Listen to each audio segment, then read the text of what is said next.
Hey guys and gals, welcome back to another episode of Real Talk. Today's a very important episode as usual. Today we're talking about theft. Truth of the matter is, if you trap very long or put much steel on the ground, you're going to be stolen from. It's just a cold hard fact.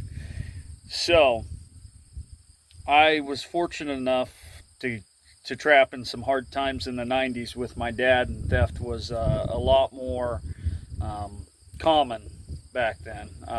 Fur was worth money, and so was steel, and everybody was, seemed to have sticky fingers. Some of you who trapped decades prior to that, you know more about what I'm talking about than a new trapper would. So I'm going to try to help you guys out today. Damn bugs.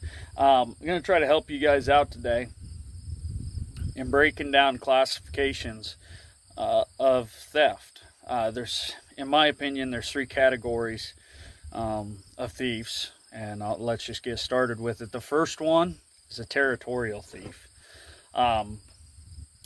They're a bit of a loose cannon, typically, little delusional. They believe a lot of times that you're in their territory, even though you may be trapping public ground, or like here in Iowa, the road ditches. Or even if you're trapping on private ground that you have permission, a lot of times they believe that it's their area.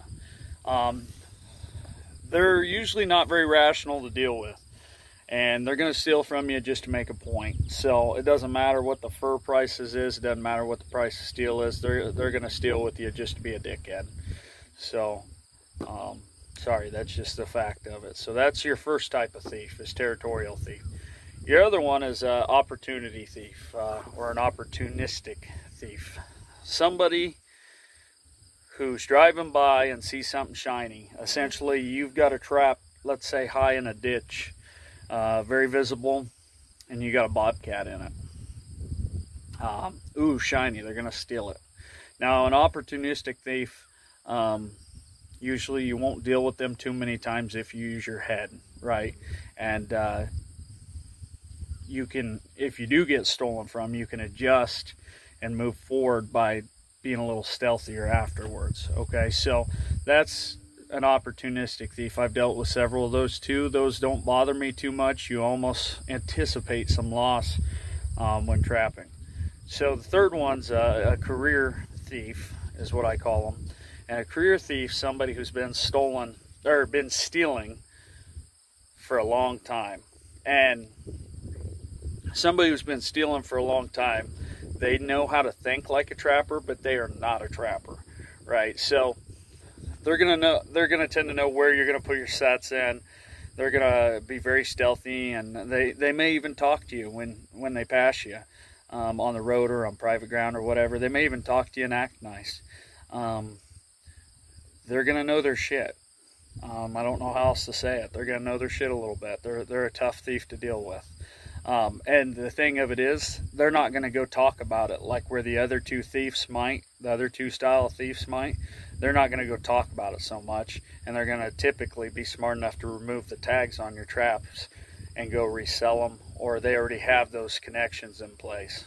Okay, so a career thief is a very hard one to deal with.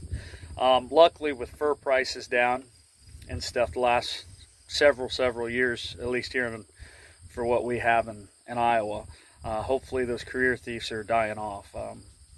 I don't hate to say that. If they're career thieves, I kind of hope they do die off and haven't passed down that trade.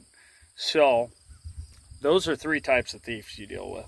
It really got brought to my attention this year because I got stolen from this last year, and I knew it was a territorial thief. And somebody asked me on Facebook, "Oh, well, fur prices aren't worth anything. Why would they even steal from you?" And I thought, well, obviously, because they're not happy I'm in their territory. And then I got thinking about it.